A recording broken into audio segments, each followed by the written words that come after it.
Gabrielle Kane équipe le centre de santé d'Aroumousti. Activiste et féministe, Gabrielle Kane est désormais dans le social. Elle a équipé le centre de santé Mame Thierno Birahim Baké de Daroumousti sur instruction de son ami, son guide. Borom Darou. Le défenseur d'Adji Sarr qui a été reçu par le guide religieux se dit fier d'avoir tenu son engagement. Gabrielle Kane promet de revenir avec un programme médical plus ambitieux en 2024 pour servir les populations. Le terrain de Liberté 6 inauguré. C'est dans une ambiance de fête qu'Eliman Lam a procédé hier à l'inauguration du nouveau terrain de football de Liberté 6. Entièrement financé par l'opérateur économique, cette infrastructure sportive est gracieusement offerte à la jeunesse. Pour ce rendez-vous important dans le calendrier sportif, les acteurs du football n'ont pas lésiné sur les moyens pour donner un cachet particulier à l'événement. Du monde était présent devant le terrain pour prendre part à cet événement. Avant l'arrivée des ministres Abdoulaye Sow et Pape Malick Ndour, les nombreux invités ont eu droit à une belle ambiance. Avec les chanteurs comme Viviane, Ngaka Blindé, Veji, Bilou, Mia Guissé, Pape Diouf, Sidi Diop et Wally Seck, le spectacle est forcément beau. Les musiciens sénégalais étaient fortement représentés pour participer à cet événement. Bref, la cérémonie a été riche en couleurs. La fille de Ismaël Lo sollicite une médiation pénale. La fille de Ismaël Lo et ex-épouse du ministre de la Culture et du Patrimoine historique Aliou Sow est dans de sales draps. Mais Marie Lo est en train de se démener grave pour se tirer d'affaire. Poursuivie pour escroquerie et abus de confiance portant sur plus de 500 millions, elle n'aimerait pas que son dossier soit porté à la juridiction du jugement. C'est pourquoi, selon nos informations, elle compte profiter de son face-à-face aujourd'hui avec le procureur pour solliciter une médiation pénale. Marie Lo, qui bénéficie d'un retour de parquet, sera édifiée sur son sort aujourd'hui. Mais il faudra d'abord que les plaignants acceptent la proposition qu'elle leur fera. Ces victimes attendent impatiemment de voir ce qu'elle va proposer concrètement pour régler l'affaire à l'amiable. Il est évident qu'elles n'accepteront pas tout simplement qu'elle leur retourne uniquement l'argent qu'ils ont investi. À en croire certains d'entre eux approchés par là, ils attendent à ce que la fille d'Ismaël Lo partage avec eux les bénéfices de l'investissement qu'ils ont fait si évidemment elle veut privilégier la médiation pénale. Marie Lo est poursuivie par beaucoup de plaignants qui l'accusent tous de les avoir grugés. Comment procédait-elle ? Selon nos informations, pour ferrer ses proies, elle avait dans un premier temps pris le soin de les convaincre du fait qu'elle bénéficiait de solides relations avec des dignitaires du régime dont le ministre de l'Intérieur et son épouse. Ce qui lui permettait de gagner facilement des marchés publics.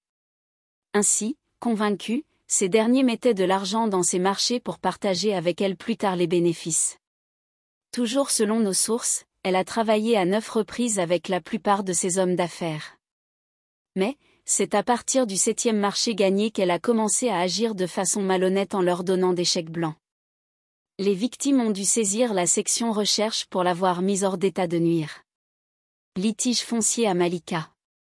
Le feu couve à Malika. Pour cause, un litige foncier qui oppose le maire Momar Talla Gadiaga et des conseillers municipaux. Ces derniers, par la voix de Mamadou Fall, ont fait face à la presse pour réclamer un audit du foncier. Cheikh Bara Ndiaye met fin à sa diète. Le chroniqueur de Walf TV a mis fin à sa diète. Selon son avocat Maître Moussa Sarr, Cheikh Bara Ndiaye en détention depuis juin dernier, a finalement arrêté sa grève de la faim. Il a reçu des instructions du calife général des Mourides qui lui a envoyé des émissaires pour l'inviter à arrêter cette grève de la faim avec son lot de conséquences. A signalé que Cheikh Bara Ndiaye est poursuivi pour atteinte à la sûreté de l'État, acte ou manœuvre de nature à compromettre la sécurité publique et action directe.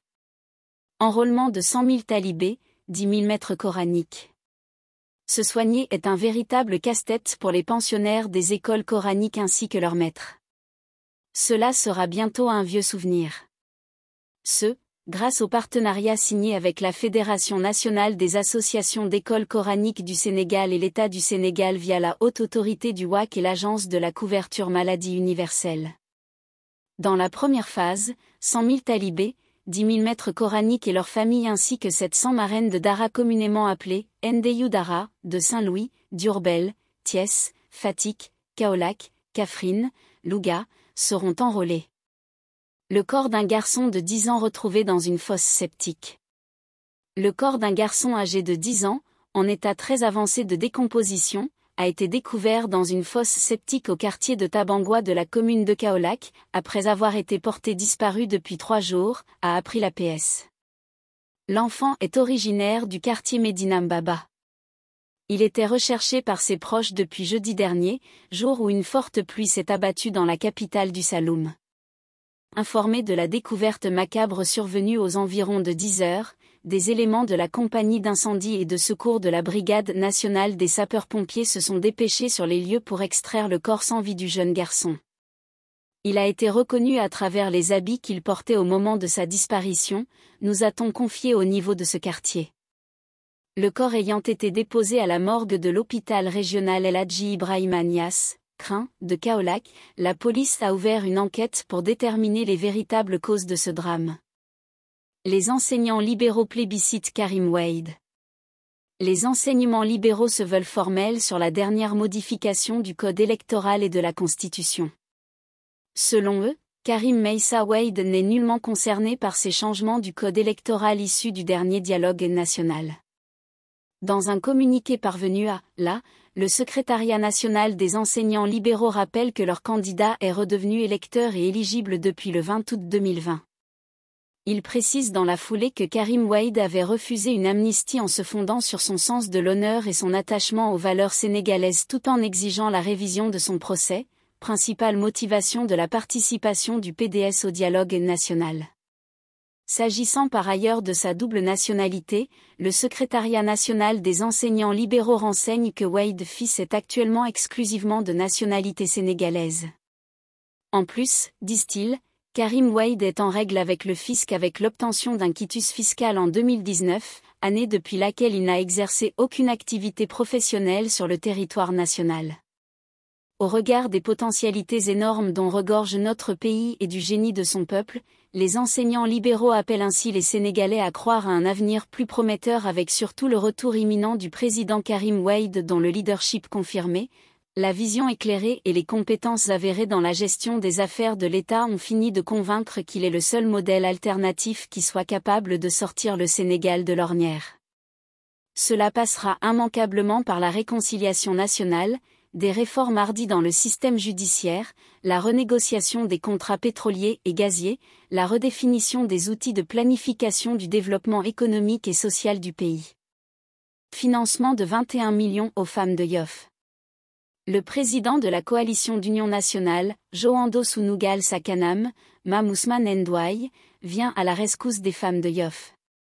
Il a octroyé un financement de 21 millions de francs CFA aux 21 groupements de femmes de la commune.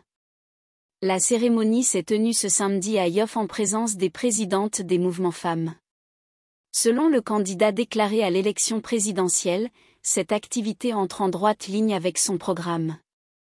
Il souligne que son objectif est de mettre en place un système d'autonomisation des femmes afin de permettre à ces dernières de mener correctement leurs activités. Mame Ousmane Ndouaye signale aussi qu'il compte élargir ses financements sur toute l'étendue du territoire. En contrepartie, les bénéficiaires ont remis 35 000 parrainages aux candidats à la présidentielle. 7 migrants malades seront rapatriés par avion, mercredi. 7 migrants sénégalais malades ou en convalescence à Dakhla, dans le sud marocain, seront rapatriés par voie aérienne mercredi dans la soirée, a appris l'APS de sources diplomatiques. Ils sont attendus à l'aéroport international Blaise Diagne de Diass dans la nuit de mercredi à jeudi, à 3h50 précisément en provenance de Casablanca. Le retour de ces candidats à l'émigration entre dans le cadre des opérations de rapatriement de citoyens sénégalais secourus dans leur majorité par la marine royale marocaine alors qu'ils tentaient de rallier l'Espagne à bord de pirogues. Quelques 294 migrants sénégalais ont ainsi quitté entre le 6 et 12 août le Maroc pour retourner au Sénégal par voie terrestre via la Mauritanie. Des mineurs en conflit avec la loi Primé. Dans le prolongement de ces missions de protection, de rééducation et de réinsertion socio-professionnelle des mineurs en conflit avec la loi et des enfants en danger, victimes et ou témoins, la Direction de la protection judiciaire et sociale, DPJS, organise, depuis 2013, Une cérémonie annuelle de distribution de prix. Celle-ci est destinée aux pensionnaires qui se sont distingués par leurs résultats scolaires et professionnels et par leur comportement dans et hors des établissements de protection judiciaire et sociale. Le Centre d'initiation et de perfectionnement dans les métiers de l'agriculture, CIPA, a été avant-hier le lieu de convergence des jeunes des établissements de rééducation de l'inspection de Saint-Louis. Selon l'inspecteur de l'éducation surveillée et de la protection sociale de la Cour d'appel de Saint-Louis, Mamadou Lamine Sow, ces enfants méritent une double félicitation en raison des conditions difficiles dans lesquelles ils ont évolué durant l'année. Un récipiendaire a obtenu une moyenne de classe de plus de 16. La cérémonie a été suivie par le lancement d'un camp de vacances qui regroupait 25 enfants. Crainte d'une nouvelle crise post-électorale au Gabon. Au lendemain du vote au Gabon, la compilation des résultats est en cours, après une triple élection, samedi 26 août, à savoir présidentielle, législative et locale. Samedi, jour du vote, le principal candidat de l'opposition, Albert Ondo Ossa, a accusé le pouvoir de fraude et, en fin de journée, le gouvernement a annoncé une coupure immédiate d'Internet et un couvre-feu à partir de ce dimanche soir 19h jusqu'à 6h du matin. En milieu d'après-midi, ce dimanche, l'ambiance était calme dans Libreville. Taxis et véhicules circulaient, les gens qui étaient à l'église sont rentrés chez eux. La circulation affaiblit au fil de la journée, et les rues sont ce dimanche soir beaucoup moins animées que d'habitude, selon des habitants. Selon plusieurs témoignages, la présence policière était un peu plus visible. Des forces de l'ordre ont été déployées dans certaines stations-service. Au carrefour Rio, bien connu pour être un foyer de contestation, 2 véhicules anti-émeutes et un anti-incendie étaient sur place. Des forces de l'ordre étaient aussi présentes au PK9, au PK12, à Nzem-Gayom ou encore au rond-point de la démocratie. Déjà samedi soir, des barrages ont commencé à apparaître, durant la nuit, en certains endroits. Ce sont des manœuvres d'intimidation pour effrayer et dissuader les gens de sortir, indique un opposant à RFI.